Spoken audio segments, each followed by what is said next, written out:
क्या मैं कह सकता हूं it is a step towards becoming a part of the global economy? क्या मैं कह सकता हूं it was the start of globalisation?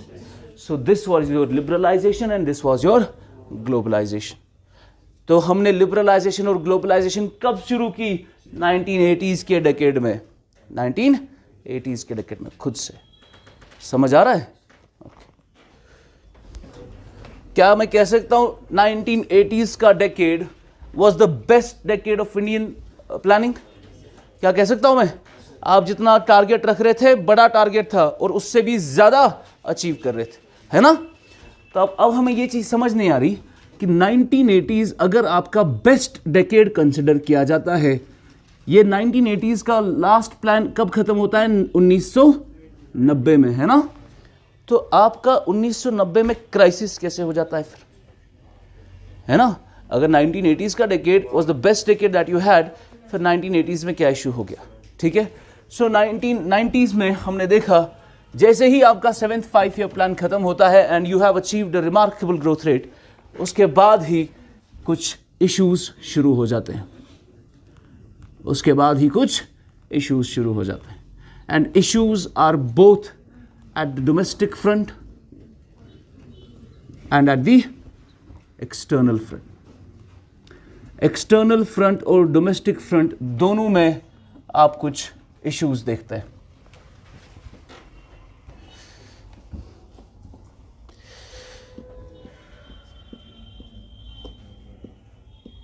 सबसे पहला ऑन द डोमेस्टिक फ्रंट आप जब बुक्स पढ़ेंगे वहां आपको एक चीज दिखेगा, एक लाइन दिखेगी. वो बोलते हैं कि यहां पर क्या हो रहा था डोमेस्टिक फ्रंट पे? डोमेस्टिक फ्रंट पे ये हो रहा था fast changing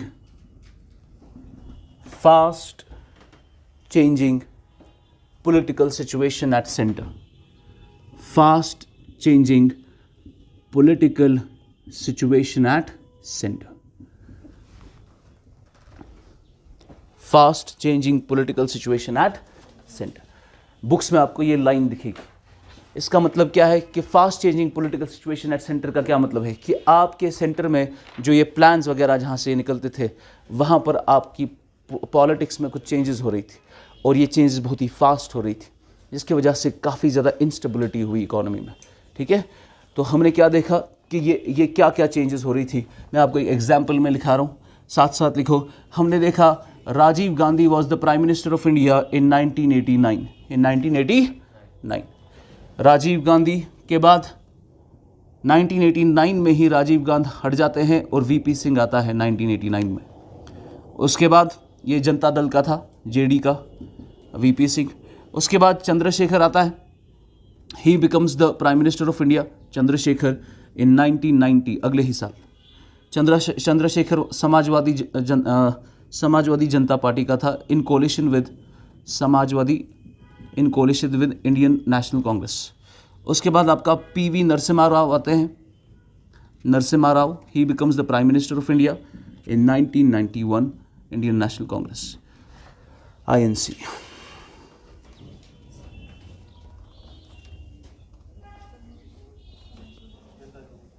that was Janata Dal ही था, बट कांग्रेस के भी उसमें कोalition थी. अच्छा देखिए, 2 सालों के अंदर 4 प्राइम मिनिस्टर बदल जाते हैं. ठीक है. ऐसी सिचुएशन इस वक्त दुनिया में कहां पर है? इंडिया में. आप किसी और इंडिया में तो नहीं रह रहे ना, आप वहीं पे है जहां पर हम हैं. ये किसने कहा?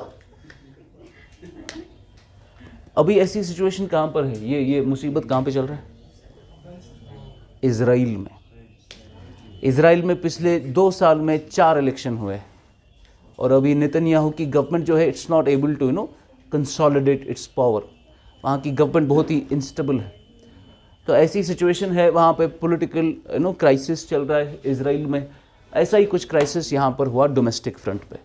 तो डोमेस्टिक फ्रंट में हमारी कोलिशन गवर्नमेंट्स कंटिन्यूसली डिफेक्ट करती थी, उसको हम कहते हैं. फिर उसके लिए हमने एंटी डिफेक्शन लॉ लाया, जो सपोज आपका जैसे होता है ना कि बीजेपी अभी खरीदता है एक दूसरे के मेंबर्स को, और उसकी वजह से गवर्नमेंट्स गिर जाती थी, फिर नई गवर्नमेंट, फिर वो गिर जाती थी, फिर तीसरी गवर्नमेंट, फिर वो गिर जाती थी। इस तरीके से आपका ये कुछ भी स्टेबिलिटी नहीं हुई आपकी इकोनॉमी में।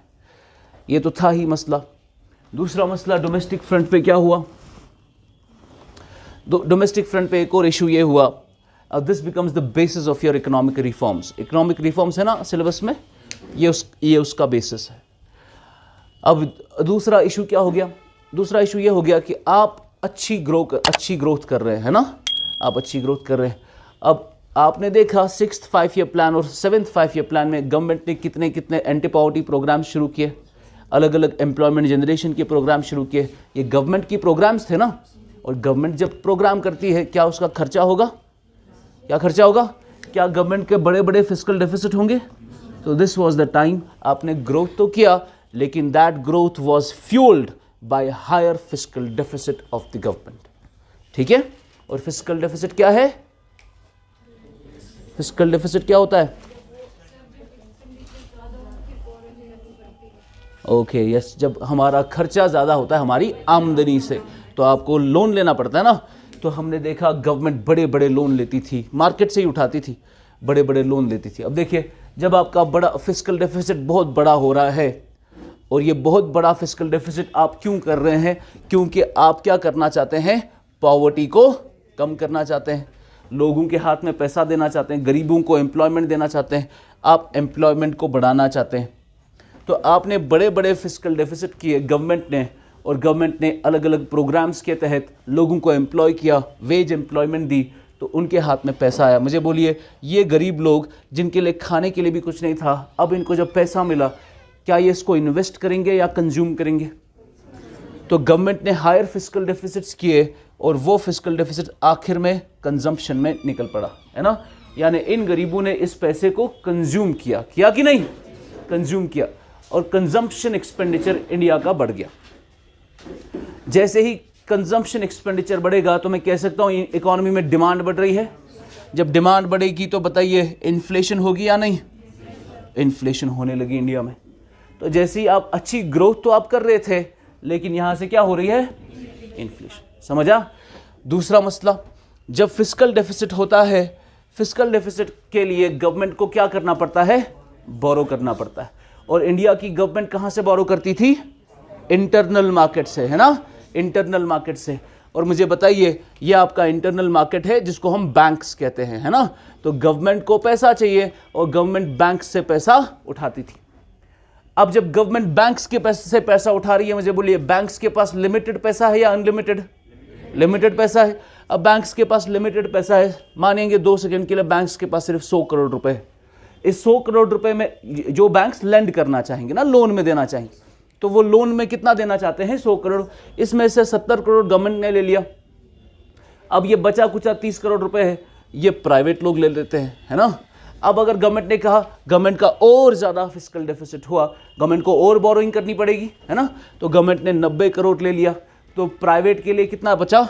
10 करोड़ बचा, है ना। क्या मैं कह सकता हूं गवर्नमेंट की ज्यादा बोरोइंग्स की वजह से हम प्राइवेट बोरोइंग को क्राउड आउट कर रहे हैं, है ना। Now this is known as the crowding out effect. This is known as the crowding out effect. जब गवर्नमेंट ज्यादा डेफिसिट्स करती है, ज्यादा खर्चे करती है, वो पैसा ले लेती है और प्राइवेट सेक्टर के लिए कम पैसा बचता है। प्राइवेट सेक्टर अगर कम बोरो करेगा, मुझे बोलिए, जब प्राइवेट सेक्टर कम बोरो करेगा तो क्या प्राइवेट इन्वेस्टमेंट बढ़ेगी या घटेगी? प्राइवेट इन्वेस्टमेंट कम हो जाता है। और अगर प्राइवेट इन्वेस्टमेंट कम हो गई, वो इंडिया के लिए अच्छी बात क्यों नहीं है? अच्छी बात, यहां पर देखो, गवर्नमेंट बोरोइंग कर रही है, और वो गवर्नमेंट जब बोरोइंग कर रही है, पैसा ले जा रही है, वो पैसा कहां पे जा रहा है? कंजम्पशन में, है ना, जा रहा है या नहीं? अगर प्राइवेट लोग बोरो करते, वो उसको क्या करते? कंज्यूम करते, इन्वेस्ट करते, है ना। तो जब हम क्राउडिंग आउट देखते हैं इकोनॉमी में, इकोनॉमी की इन्वेस्टमेंट गिर जाती है। इकोनॉमी में इन्वेस्टमेंट गिरेगी तो ग्रोथ पे असर पड़ेगा, बिल्कुल पड़ेगा। तो हमने देखा, हम जो फिस्कल डेफिसिट करते थे, उससे हम कोई कैपिटल एक्सपेंडिचर नहीं करते थे, उससे हम कोई एसेट क्रिएशन, हम रेवेन्यू एक्सपेंडिचर करते थे, जो कि अच्छी बात, ये पढ़ा ना हमने, रेवेन्यू एक्सपेंडिचर होता था। ये आपका कहा जाता है कि हमारे फिस्कल डेफिसिट की क्वालिटी अच्छी नहीं थी। ये मेंस में क्वेश्चन आया था 16 में, यूपीएससी में। उन्होंने बोला कि फिस्कल डेफिसिट की जो क्वालिटी है इंडिया में वो अच्छी नहीं है, and what should we do about it. Quality का क्या मतलब है? क्वालिटी का ये मतलब है कि गवर्नमेंट जितना भी बोरो कर रही है उससे वो कोई एसेट क्रिएट, वो कैपिटल एक्सपेंडिचर नहीं कर रही, वो रेवेन्यू एक्सपेंडिचर कर रही है बोरोइंग से। तो ये इसकी वजह से हमारे फिस्कल डेफिसिट की क्वालिटी गिर जाती है। शॉर्ट में, जब फिस्कल डेफिसिट के अंदर एक बहुत बड़ा प्रपोर्शन होता है रेवेन्यू डेफिसिट का, वो है असल में less quality of fiscal deficit. अगर आपके फिस्कल डेफिसिट के अंदर आप बड़ा बड़ा डेफिसिट कर रहे हो लेकिन बड़ा बड़ा कैपिटल एक्सपेंडिचर एसेट्स बना रहे हो, तो हम बोलते हैं करो फिस्कल डेफिसिट, कोई प्रॉब्लम। लेकिन आपका फिस्कल डेफिसिट सिर्फ इसलिए हो रहा है क्योंकि आपका बड़ा रेवेन्यू डेफिसिट है, आपका रेवेन्यू एक्सपेंडिचर बड़ा है, रेवेन्यू डेफिसिट बड़ा है, इसीलिए फिस्कल डेफिसिट हो रहा है। तो हमने देखा इसकी वजह से इकोनॉमी में एक तो बड़ी इन्फ्लेशन हुई और दूसरा क्या हुआ, क्राउडिंग आउट हो गया प्राइवेट इन्वेस्टमेंट का। समझ आ रहा है? क्राउडिंग आउट ऑफ द, आपको समझ आ रहा है? 2 दिन एब्सेंट मैडम, समझ आ रहा है? Okay, so this was the problem कि एक तो डोमेस्टिक फ्रंट पे क्या हो रहा है, fast changing political conditions. Secondly, the higher fiscal deficits led to higher consumption, और कंजम्पशन से there were higher inflation. Secondly, it led to crowding out of private borrowings, और प्राइवेट बोरोइंग जब कम होगी प्राइवेट इन्वेस्टमेंट भी कम हो जाएगी। समझ आ रहा है? तो क्या मैं कह सकता हूं क्राउडिंग आउट होने की वजह से अब इंडिया की ग्रोथ पे असर पड़ेगा? बिल्कुल पड़ेगा, है कि नहीं? बिल्कुल पड़ेगा। अब देखिए, यहां से ग्रोथ, क्राउडिंग आउट होने की वजह से ग्रोथ रेट हल्की हल्की हल्की अब गिरने लगी, है ना? हल्की हल्की ग्रोथ रेट गिरने लगी। लेकिन वहां से कंजम्पशन के बढ़ने से इन्फ्लेशन बहुत ज्यादा है। समझ आ रहा है? अब ये यहां से ग्रोथ थोड़ी कम है, वहां से इन्फ्लेशन बहुत ज्यादा है। तो आरबीआई को क्या ग्रोथ बढ़ानी चाहिए या इन्फ्लेशन को कम करना चाहिए? तो आरबीआई के पास 2 ही ऑप्शन है ना, या तो ग्रोथ बढ़ाओ, ग्रोथ जैसे ही बढ़ेगी इन्फ्लेशन और बढ़ जाएगी। तो आरबीआई को डिसाइड करना है क्या वो इन्फ्लेशन कम करना चाहेगा या ग्रोथ बढ़ाना चाहेगा। तो आरबीआई ने डिसाइड किया हम क्या करेंगे, महंगाई को कम करेंगे, है ना? तो आरबीआई इन्फ्लेशन कम कैसे करता है? जब आरबीआई रेट्स को बढ़ाता है, रेपो रेट को, रेट्स जब बढ़ेगी तो कम लोन लिया जाएगा। कम लोन यानी कम मनी सप्लाई, कम मनी सप्लाई यानी कम। जब आप मनी सप्लाई कम करते हैं क्या इन्फ्लेशन कम होती है? मनी सप्लाई जब कम होगी तो इन्फ्लेशन कम हो जाएगी। लेकिन जब मनी सप्लाई कम होगी तो ग्रोथ पे असर पड़ेगा, ग्रोथ आपकी नीचे चली गई। समझ आ रहा है? ये डाइकोटमी है ना। आपके इन्फ्लेशन को कंट्रोल करना है। इन्फ्लेशन कंट्रोल कब होगी? जब आरबीआई क्या बढ़ाएगा, रेट्स जैसे ही बड़ी, मनी सप्लाई क्या हुआ, तो इन्फ्लेशन तो कंट्रोल हुई लेकिन ग्रोथ क्या हो गई, कम हो गई। This was the beginning of the crisis. समझा? अब क्राइसिस शुरू हो गया डोमेस्टिक फ्रंट पे। लेकिन डोमेस्टिक फ्रंट का ये क्राइसिस हम बर्दाश्त कर सकते थे पर नहीं कर पाए क्योंकि एक्सटर्नल फ्रंट पे इससे भी बड़ा क्राइसिस हुआ। समझ आ रहा है? तो हम ये फास्ट चेंजिंग पॉलिटिकल सिचुएशन को बर्दाश्त कर पाते, इन सारी चीज़ों को बर्दाश्त कर पाते, पर जो एक्सटर्नल फ्रंट पे हुआ उसकी वजह से इंडियन इकोनॉमी को शॉक मिला।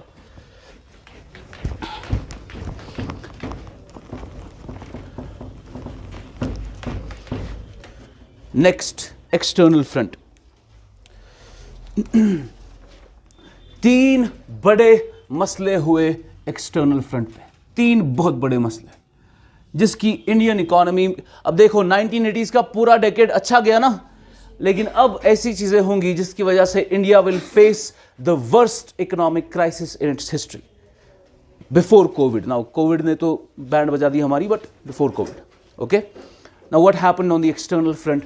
Number 1, the Gulf war. The Gulf war, gulf war जैसे ही शुरू हुआ 1991 में, आपका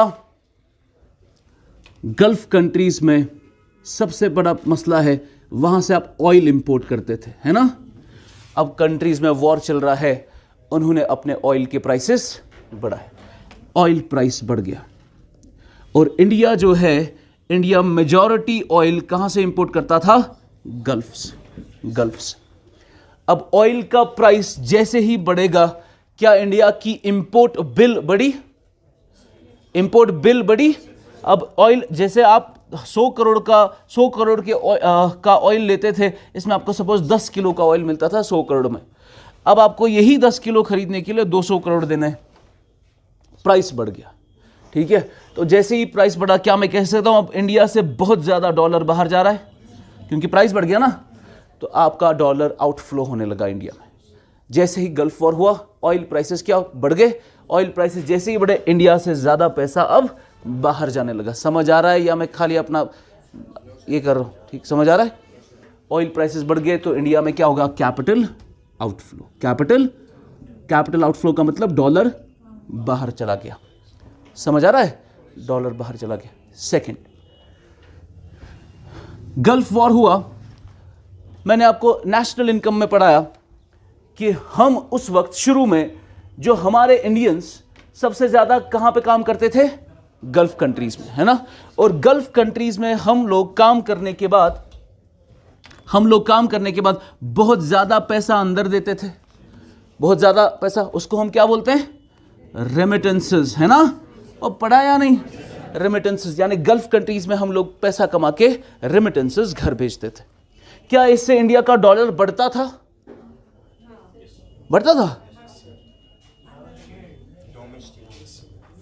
क्या बोल रही है? बढ़ता था या कम होता था? बढ़ता था। हाँ, बढ़ता था या घटता था? बढ़ता था। रेमिटेंसेस से डॉलर बढ़ेगा? वो बढ़ेगा ना, वरना क्या होगा? ठीक है, जब यहां से डॉलर अंदर आएगा रेमिटेंसेस में, तो डॉलर नहीं बढ़ेगा इधर। तो आप डर क्यों रहे हो?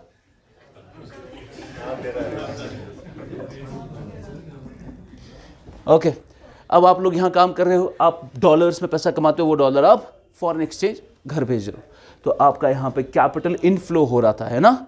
पैसा अंदर आ रहा था ना, कैपिटल इनफ्लो। अब क्या यहां पर गल्फ वॉर हुआ, हम लोगों को उन्होंने भगाया वहां से, तो बहुत लोग जो वहां काम करते थे वो वापस आ गए, है ना। हम, आपकी रेमिटेंसेस बढ़ी या कम हुई? कम होगी ना। अब जो पैसा घर आ रहा था वो नहीं आएगा ना इतना, अब रेमिटेंसेस हमारी कम होगी। बताइए, हमारा जो डॉलर अब रहे वो बढ़ा या घटा? घट गया, है ना। तो हमारी रेमिटेंसेस कम हो गई due to the Gulf war. अच्छा मुझे बताओ,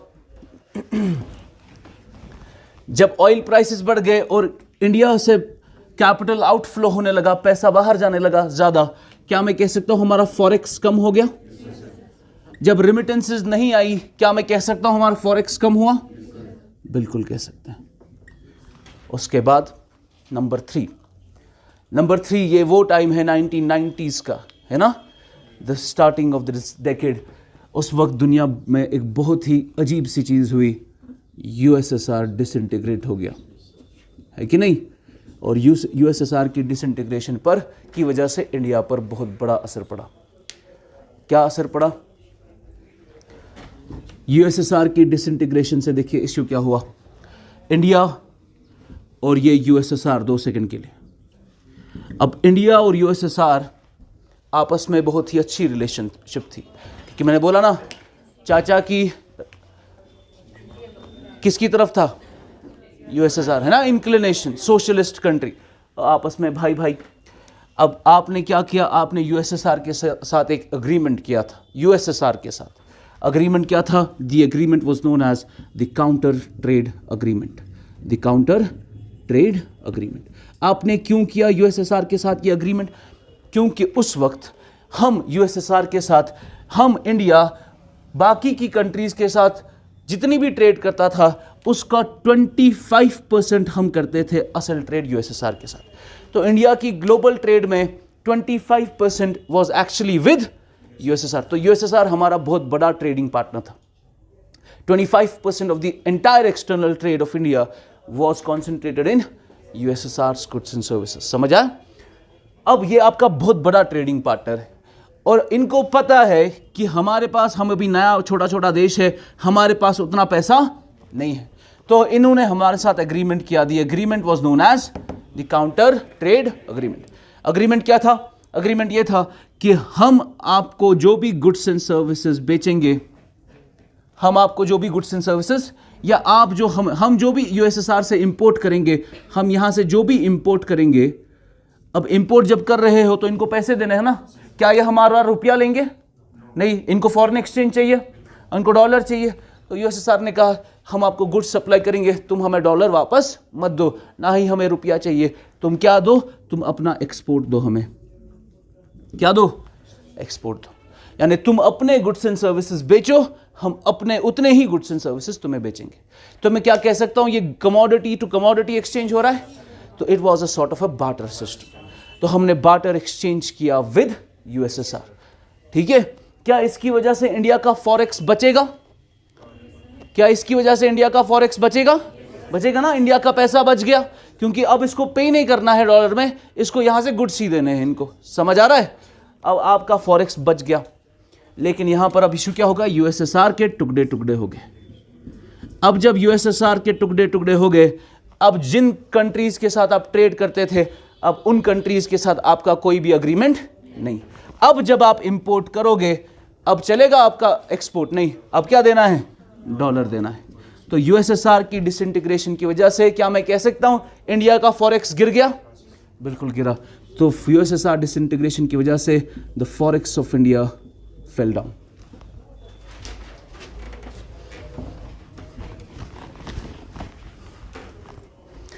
Now that was actually the beginning of the crisis. अब जब आपका फॉरेक्स गिर गया,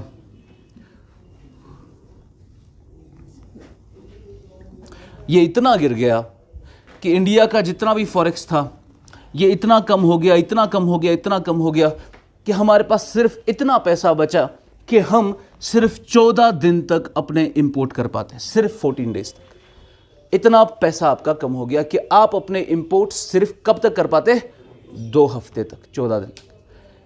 जब ऐसी सिचुएशन आती है कि आपका फॉरेक्स इस हद तक गिर जाता है कि आप अपने इंपोर्ट भी नहीं कर पाएंगे, इसको हम कहते हैं द बीओपी क्राइसिस। क्या कहते हैं? The BOP crisis. And this was the worst BOP crisis of Indian history. BOP crisis, balance of payment crisis, balance of payment crisis.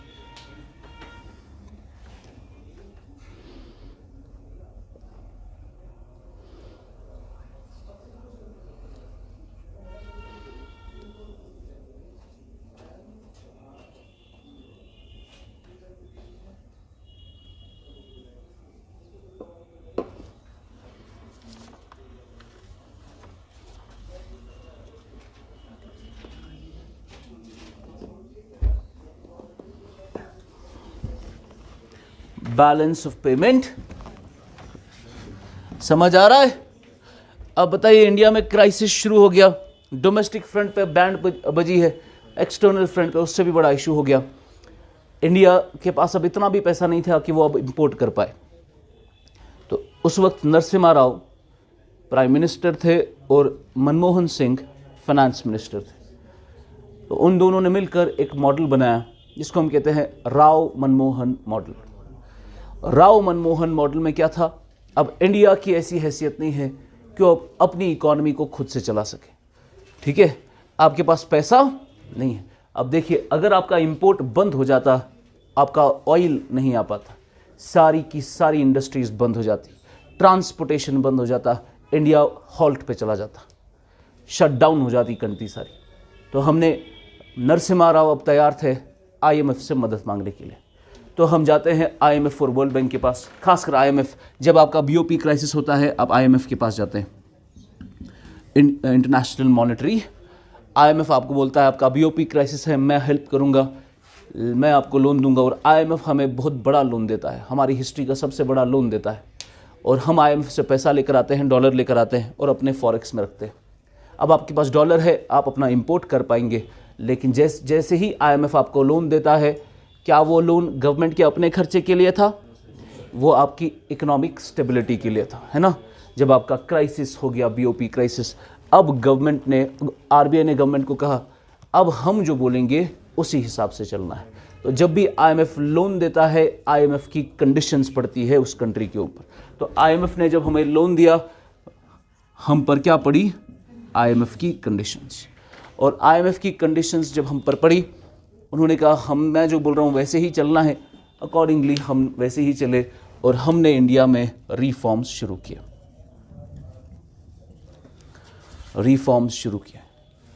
और इन रिफॉर्म्स को हम लेमन टर्मिनोलॉजी में ही क्या कहते हैं? LPG reforms. पर असल में इनका जो नाम था that was macro economic stability. Macro economic stability, आपको चाहिए ना stability. Number 2 structural adjustment facility. Macro economic stability and structural adjustment reforms लिखना, फैसिलिटी नहीं, स्ट्रक्चरल एडजस्टमेंट रिफॉर्म्स।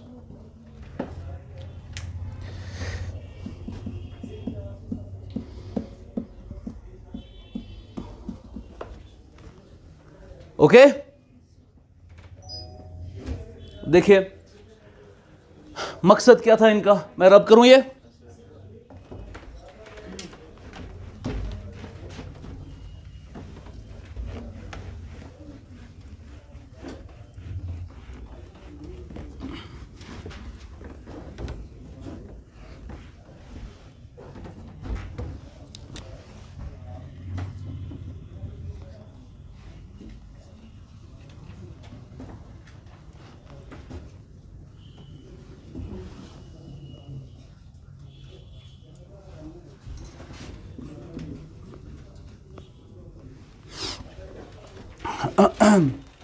तो यहां से आपका रिफॉर्म्स का एरा शुरू होता है। 1990s में ये क्राइसिस हुआ ना। आपका 7th 5 ईयर प्लान कब तक था? 1990 तक। क्राइसिस हुआ, गल्फ वॉर उसी साल हुआ 1991 में। उसके बाद गल्फ वॉर की वजह से इश्यूज हुए, तो हमने बोला भाई प्लानिंग को बंद करो। क्या करो? पहले क्या करने की जरूरत है? इकोनॉमी को स्टेबलाइज करने की जरूरत है। तो आपको इकोनॉमी को ठीक करना है, ठीक है। सबसे पहले आईएमएफ ने आपको कहा कि पहले जो इस वक्त बहुत बड़ा मसला चल रहा है उसको ठीक करो। और इस वक्त क्या मसला चल रहा है? उस वक्त जो करंट इशू था वो था मसला एक इन्फ्लेशन का और एक मसला था फॉरेक्स का, है कि नहीं? इन्फ्लेशन और फॉरेक्स का। तो आईएमएफ ने कहा पहले इन दोनों को इमीडिएटली कवर करो। और हमने इन दोनों को इमीडिएटली यानी स्टेबलाइज करने के लिए शॉर्ट टर्म में मैक्रो इकोनॉमिक स्टेबिलिटी लॉन्च की। मैक्रो इकोनॉमिक स्टेबिलिटी, तो ये इमीडिएटली आपने इन्फ्लेशन को कंट्रोल करने के लिए और फॉरेक्स को बढ़ाने के लिए कुछ चेंजेस की। दूसरा, आईएमएफ ने कहा कि देखो तुम जिस तरीके से काम कर रहे हो उसकी वजह से तुम्हारा बीओपी क्राइसिस हो सकता है फिर से, इसीलिए अपनी इकोनॉमी का पूरा स्ट्रक्चर बदल दो, अपनी इकोनॉमी की चेंजेस करो, ठीक है। स्ट्रक्चर में फाउंडेशंस ही बदल दो। तो उसके लिए पूरी इकोनॉमी को लॉन्ग टर्म में बदलने के लिए हम क्या लेकर आए? Structural adjustment reforms. तो ये शॉर्ट टर्म मेजर्स थे और ये क्या थे? Long term measures. ये फ्यूचर में हमारी इकोनॉमी अब कैसे होगी ये आईएमएफ की कंडीशंस पर डिपेंडेंट था। तो आईएमएफ ने कंडीशंस आप पर लगाई, आपको रिफॉर्म्स करने पड़े। एक तो रिफॉर्म्स थे जो इमीडिएटली करने थे, दूसरा क्या था? जो फ्यूचर में आपको काम आएगा। तो इमीडिएटली हमने इन्फ्लेशन को कम करने के लिए क्या किया? सबसे पहले हमने कहा कि इन्फ्लेशन क्यों है इंडिया में।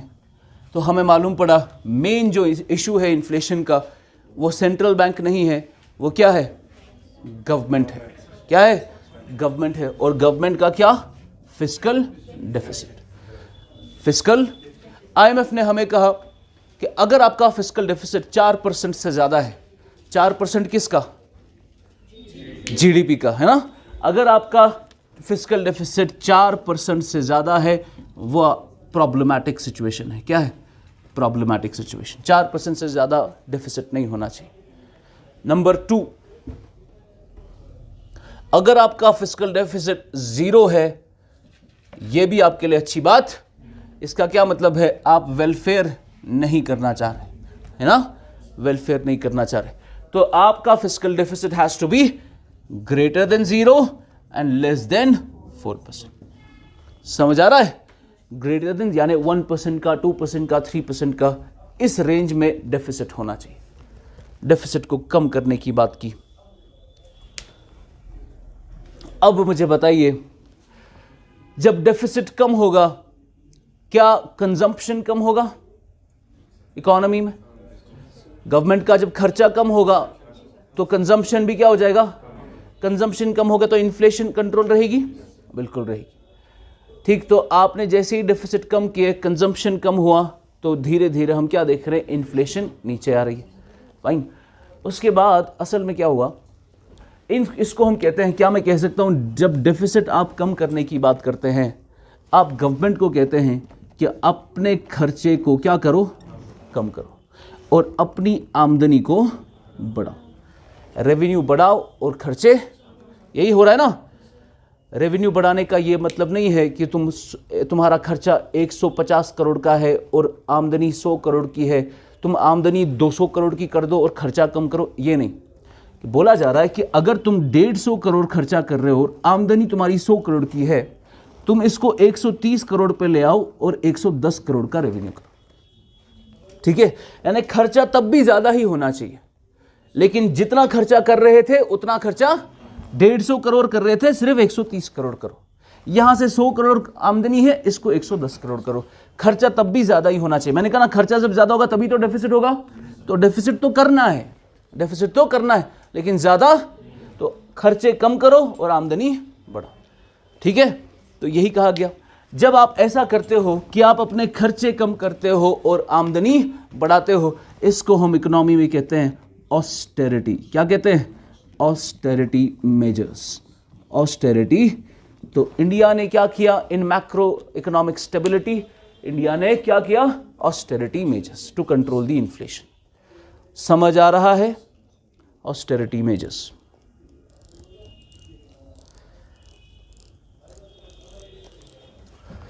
अच्छा, एक और चीज मुझे बताइए, ऑस्टेरिटी मेजर्स से इन्फ्लेशन आपकी कम होगी?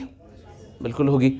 गवर्नमेंट जितना खर्चा कर रही है अब उतना नहीं कर, यहां से आमदनी भी, तो लोगों के पास यहां से आमदनी कैसे बढ़ेगी? जब टैक्सेस लगाएंगे, है ना। अब देखिए, क्वेश्चन ये है कि एक्सपेंडिचर जब कम होगा तो इकोनॉमी में डिमांड भी कम होगी। डिमांड जब कम होगी तो इन्फ्लेशन कम होगी। यहां से रेवेन्यू बढ़ाना है। रेवेन्यू में मैंने आपको पहले ही कहा, रेवेन्यू में टैक्सेस होते हैं, है ना। अगर रेवेन्यू बढ़ाना है तो टैक्स बढ़ाना पड़ेगा। टैक्सेस में डायरेक्ट टैक्स है और इनडायरेक्ट टैक्स है। इंडिया का ज्यादा इनकम कौन देता है, डायरेक्ट या इनडायरेक्ट? इनडायरेक्ट टैक्सेस, है ना। कि हम डायरेक्ट टैक्सेस तो अगर बढ़ा भी लेंगे, it will have a limited effect on the economy. Why? क्योंकि डायरेक्ट टैक्स लोग कौन ही भरता है? आप में से कौन है जो इनकम टैक्स भर रहा है? लेकिन इनडायरेक्ट टैक्स तो सब भरते हैं। तो इंडिया में इनडायरेक्ट टैक्स ही है जो असल कलेक्शन देती है गवर्नमेंट को, है ना। तो डायरेक्ट टैक्स अगर बढ़ा भी लेंगे, उससे ज़्यादा रेवेन्यू हमें इनडायरेक्ट टैक्स बढ़ाना पड़ेगा। मुझे बताइए, अगर इनडायरेक्ट टैक्स बढ़ाया, इन्फ्लेशन होगी? अगर इनडायरेक्ट टैक्स बढ़ाया, क्या इन्फ्लेशन होगी? इसका ये मतलब है, मैं जो आपको सर्विस दे रहा हूँ, इस पर मैं 18% का टैक्स भरता हूँ। गवर्नमेंट ने बोला नहीं, इस पर 28% का भरना है, तो मैं 10,000 मैंने आपका फीस रखा है, मैं 15,000 कर लूँगा इसका, है कि नहीं। तो जब इनडायरेक्ट टैक्सेस बढ़ते हैं, उसकी वजह से क्या होती है, लेकिन आप इन्फ्लेशन कॉज करना नहीं चाहते। आप इन्फ्लेशन को नहीं कॉज करना चाहते, क्योंकि आप इन्फ्लेशन को कम करना चाहते हो। तो IMF ने कहा टैक्सेस से नहीं करना है कुछ, आपको जो अपना रेवेन्यू बढ़ाना है वो नॉन टैक्स रेवेन्यू बढ़ाना है। क्या बढ़ाना है? और नॉन टैक्स में हम क्या करते हैं? डिसइन्वेस्टमेंट। क्या करते हैं? यानी गवर्नमेंट को बोला जा रहा है तुम्हारे पास बड़ी बड़ी कंपनियां हैं, इसको तुम नहीं चला सकते, इसको बेच दो। यानी प्राइवेट सेक्टर का रोल बढ़ाया जा रहा है। समझ रहे हो? तो डिसइन्वेस्टमेंट और प्राइवेटाइजेशन इंडिया में शुरू हो गई, जो अभी तक यहां पे नहीं हो रही थी। समझ आ रहा है? लिबरलाइजेशन शुरू हो गई थी, ग्लोबलाइजेशन हो गया था। This was a new concept for India. IMF ने कहा अपने पब्लिक सेक्टर कंपनीज को, पब्लिक सेक्टर अंडरटेकिंग्स को क्या कर दो? डिसइन्वेस्ट कर दो, वहां से निकल जाओ, प्राइवेट सेक्टर को काम करने दो। समझ रहे हो? क्या इससे गवर्नमेंट का रेवेन्यू बढ़ेगा और क्या इससे प्राइवेट लोग अब आप हमेशा देखते हैं, आप एक प्राइवेट कंपनी देखो और गवर्नमेंट कंपनी देखो, आप हमेशा देखेंगे एफिशिएंट हमेशा कौन होते हैं? आप जैसे नॉन परफॉर्मिंग एसेट की बात करते हैं, एनपीए सुना है नाम? तो बैंक्स जब लोन देते हैं, वो लोन अगर वापस नहीं आता है तो वो एनपीए हो जाता है, नॉन परफॉर्मिंग एसेट। कितने दिन तक अगर लोन वापस नहीं आया तब आप उसको एनपीए बोलते हैं? 90 डेज। क्या? अगर 90 दिन तक आपका लोन या इंटरेस्ट वापस नहीं आ रहा, आप बोलते हैं कि ये लोन जो है ये नॉन परफॉर्मिंग बन गया है, नॉन परफॉर्मिंग एसेट बन गया है, एनपीए। इंडिया में पब्लिक सेक्टर बैंक्स भी है और प्राइवेट सेक्टर बैंक्स भी है। ज्यादा एनपीए किसके है? पब्लिक सेक्टर बैंक्स के। जो गवर्नमेंट के बैंक्स है उनके loans 80% of the loan, 80% of the NPAs are concentrated in the public sector banks. Private sector bank के उतने NPAs, why? Because it's a private sector bank. तो गवर्नमेंट का हमेशा लॉस होता है आमतौर पर जब भी वो कंपनी शुरू करती है, क्योंकि गवर्नमेंट का काम बिजनेस करना नहीं होता है, बिजनेस प्राइवेट करता है। प्राइवेट अच्छा बिजनेस कर सकता है। अब देखिए, मुझे कल सर बोल रहे थे जब वो कॉलेज जाते हैं तो कहते थे कि मैं वहाँ हफ्ते में जितना काम करता हूँ यहाँ पर उतना मुझे 2 दिन में करना पड़ता है। ठीक है ना? प्राइवेट सेक्टर आपको पैसा ज़्यादा, जैसे मैं अपनी एग्जांपल दूंगा, मैं जहाँ काम करता हूँ वहाँ पर आई बिलीव कि मुझे वो लोग इतना काम देते हैं, नो डाउट उससे मैं रिफाइन होता हूँ, मेरा सब्जेक्ट स्ट्रांग होता है, बट वो इतना काम देते हैं कि मतलब कभी कभार मैं पूरा शाम को, एक टाइम ऐसा आता है ना कि जब आपको आप ऐसे देख रहे हो तो आपको समझ नहीं आता कि मैं कहाँ हूँ, मुझे क्या करना है वगैरह, आप पूरा ब्लैंक हो जाते हो। तो कभी मुझे इतना प्रेशर पड़ता है मैं पूरा ब्लैंक हो जाता हूँ। उस वक्त मैं सब बंद करके फिर सो जाता हूँ, क्योंकि मुझे समझ ही नहीं आता कि अब क्या करना चाहिए।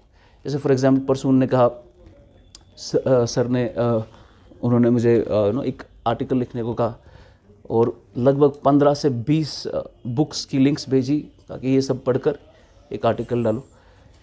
अब यहाँ से मुझे आपके 3 क्लासेस है एसएसबी के, वहाँ से शाम का एक क्लास है 7 से 9 आईएएस का, उसके बाद 4 क्लासेस दिन में, 4 क्लासेस मानिए अब ऑन एन एवरेज 2 घंटे, तो 8 घंटे तो मैं सिर्फ क्लासेस देता हूँ।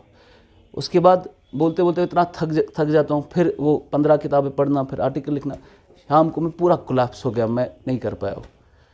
ठीक है, लेकिन वो इतना काम आपसे करवाते हैं ना प्राइवेट सेक्टर में, फिर पे भी बहुत अच्छा करते हैं। ठीक है, पब्लिक सेक्टर में आपका पे भी कम होता है और काम भी कुछ खास नहीं होता। आप गवर्नमेंट का हिस्सा बनेंगे, कुछ करने को होगा नहीं वहाँ, इसीलिए गवर्नमेंट इतनी एफिशिएंट नहीं है। ठीक है, हम अब ये बोलते हैं कि गवर्नमेंट को गवर्नेंस भी नहीं आती, वो भी प्राइवेट सेक्टर के हाथ करानी चाहिए, क्योंकि वो अच्छी गवर्नेंस कर सकते हैं आपसे, क्योंकि वो काम निकलवाएंगे आपसे। जैसे मैंने सर को बोला कि मुझे 300 क्वेश्चन चाहिए आपके, तो सर से बकता नहीं क्या नहीं, मुझे चाहिए, मुझे 300 क्वेश्चन बना कर दो आप। अब वो लगा पड़ा है बेचारा, बना रहा है क्वेश्चन। तो उसने ये काम कभी नहीं किया होगा अपने कॉलेज में, पर यहाँ पर वो करना पड़ेगा उसको, बिकॉज प्राइवेट सेक्टर है ना, नहीं करेगा तो ठीक है। So that happens. आपको प्राइवेट सेक्टर में सिक्योरिटी नहीं है पर पैसा है, पैसा कमाना है, private sector is the way to go. Talented बनना है, कुछ वैल्यू क्रिएट करना है, it is the private sector. Public में कुछ नहीं कर पाओगे आप, मैं बता रहा हूँ, कुछ भी नहीं कर पाओगे। यहाँ पर देखो, मैं आपको एग्जाम्पल दे रहा हूँ, कुछ बड़े बड़े फेमस सेलिब्रिटी टाइप के आईएएस ऑफिसर्स हैं यहाँ, है कि नहीं? कुछ लोग शादियाँ भी कर देते हैं बाहर, फिर डिवोर्स भी हो जाता है। कुछ लोग पॉलिटिकल पार्टी खोलते हैं, फिर वो छोड़ देते हैं ना, ये चीज़ें होती रहती है। अब ये बड़े बड़े सेलिब्रिटीज़, अब एक तो है जो हार्वर्ड से पढ़ रहा है, दूसरा है जो आईआईटी से पढ़ कर आया है। अब ये इतने एफिशिएंट और टैलेंटेड इंडिविजुअल्स हैं, पर ऑन ग्राउंड ढक्कन भी नहीं कर पाते कुछ। अब आपका एक फ्लाईओवर बनने के लिए 15 साल लगते हैं इनको।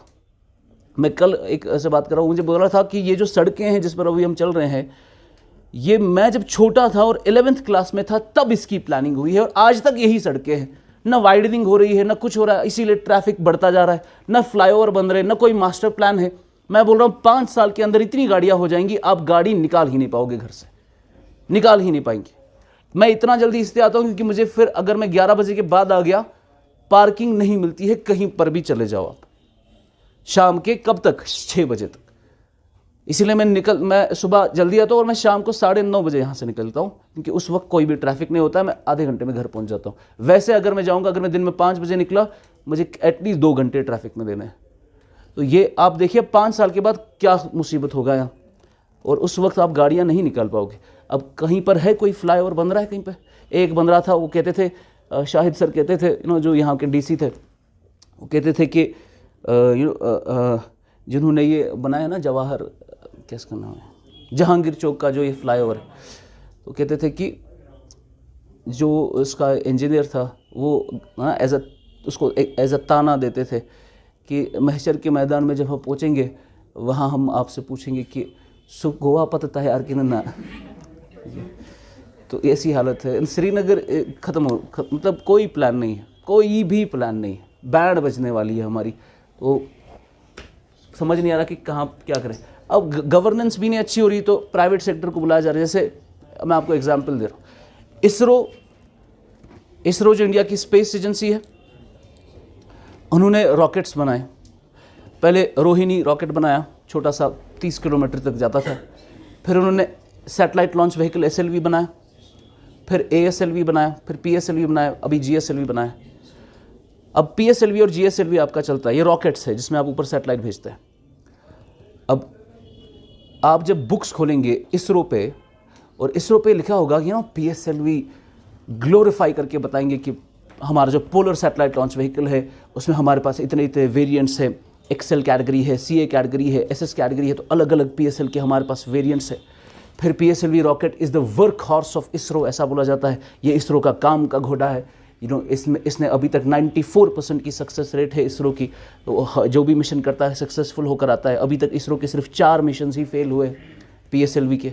उसके बाद हमने GSLV बनाया, GSLV में Mark 1, Mark 2, Mark 3 बनाया, और Mark 3 GSLV है इंडिया का सबसे बड़ा रॉकेट, जो 4000 किलो की सैटेलाइट को ऊपर ले जा सकता है, जियो सिंक्रोनस ऑर्बिट तक, लगभग 36,000 किलोमीटर तक आपकी सैटेलाइट को ऊपर ले जा सकता है। और कितने 4 टन की सैटेलाइट को ऊपर ले जा सकता है। अब आप देख रहे हो नहीं, 4 टन की सैटेलाइट। यूनाइटेड स्टेट्स में एक प्राइवेट कंपनी ने 16,000 किलो की सैटेलाइट को मार्स भेजा। ये क्या है? एक प्राइवेट कंपनी है। अब इसीलिए आपको समझ आ गया भाई हमें ये काम भी नहीं आता। तो हमने रिसेंटली क्या किया, हमने स्पेस इंडस्ट्री में प्राइवेट सेक्टर की पार्टिसिपेशन अब शुरू कर दी इंडिया में। अब आज अगर आप स्पेस इंडस्ट्री में काम करना चाहते हैं, आपके पास पैसा है 50 करोड़ से ज़्यादा, you can open a space company in India. ठीक है, हमें स्पेस, अब डिफेंस की बात करो। अब डिफेंस में लगे पड़े हैं, DRDO बनाता रहता है, और जो भी बनाता है वो फुसकी बम होती है, फेंकता है, वो फटता नहीं है। इसीलिए हम बाहर से ये लाते हैं। रेथियन से हम डिफेंस इंपोर्ट कर। Raytheon is the leading weapons manufacturing company in the world. ये इतनी बड़ी कंपनी है जो अपने वेपन्स को बेचने के लिए पॉलिटिकल क्राइसिस शुरू कर सकती है किसी भी कंट्री में। इतनी बड़ी कंपनी है, इनको वेपन्स बेचने हैं, कोई लेने वाला नहीं है, तो किसी कंट्री में उठा दिया कोई फितना है। जैसे पाकिस्तान में हो ना, रिसेंटली पाकिस्तान में उन्होंने एक बहुत बड़े शिया आलिम को असैसिनेट करने की प्लानिंग हो रही थी। तो शिया अगर असैसिनेट हो जाता तो किस पे चढ़ता? सुन्नीस पे, और आपस में शिया सुन्नी शुरू हो जाता, सिविल वॉर शुरू हो जाता। उसके लिए गवर्नमेंट को फिर वो मसले हो जाते। तो ये मालूम पड़ा उनको कि इंडिया करवा रहा है, और पाकिस्तान ने भी इंडिया में कराए बहुत बड़े बड़े कांड। तो ये क्राइसिस आप क्रिएट करना चाहते हैं। कंपनीज भी ऐसा क्राइसिस क्रिएट करती है। जैसे फार्मास्यूटिकल इंडस्ट्री में is the biggest industry, pharmaceutical industry, दवाइयाँ जो बनाते हैं। फार्मास्यूटिकल इंडस्ट्री में जो कंपनीज है उनको हम ब्लॉकबस्टर कंपनीज कहते हैं।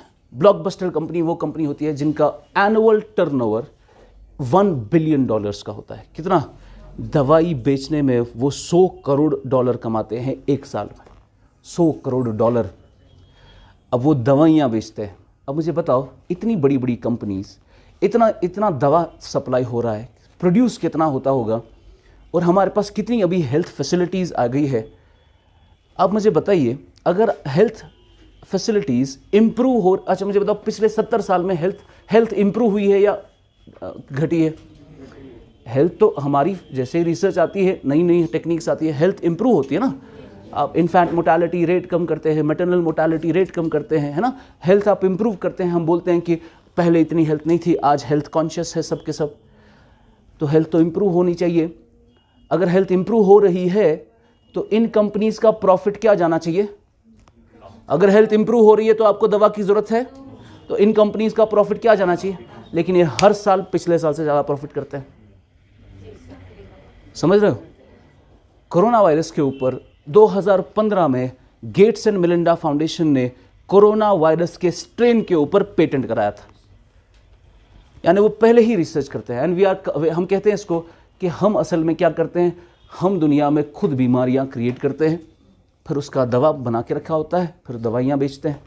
नो, ऐसा ये कॉन्स्पिरेसी थ्योरी नहीं है। जब गवर्नमेंट को चेक करनी होती है ना कोई दवाई, ये मैंने देखा अफ्रीकन कंट्रीज़ में, उनको जब कोई चेक करना होता है कोई दवाई वर्क करेगी नहीं करेगी, दे स्टार्ट द आउटब्रेक किसी पर्टिकुलर लोकलाइज्ड एरिया में, फिर उन पे ट्रायल एंड एरर की वजह से वो देखते हैं कि कैसा रिस्पॉन्स रहेगा, इम्यून सिस्टम कैसा बिहेव करेगा। आपको मालूम है, ये भाई इसको थोड़ा पॉज करना।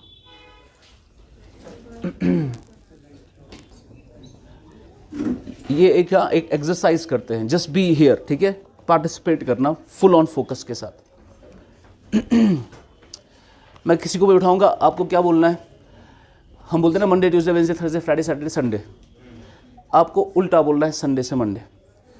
कौन बोलेगा? जहूर बोलो, उल्टा बोलो, उल्टा। हाँ चुप चुप, एक बोलेगा। Sunday Saturday Friday Thursday Wednesday Tuesday Monday. फिर से बोलो। हाँ करो करो करो, सबके सब अंदर से करो, ये से बाहर से करो। अच्छा अच्छा, अंदर से करो सबके सब, ठीक है। संडे टू मंडे उल्टा बोलना है, ठीक है। अब संडे की जो ये स्पेलिंग है, इसको उल्टा करके दिमाग में बोलो, सबके सब एक साथ बोलो। वेंसडे की स्पेलिंग को उल्टा बोलो, वेंसडे की स्पेलिंग को उल्टा बोलो।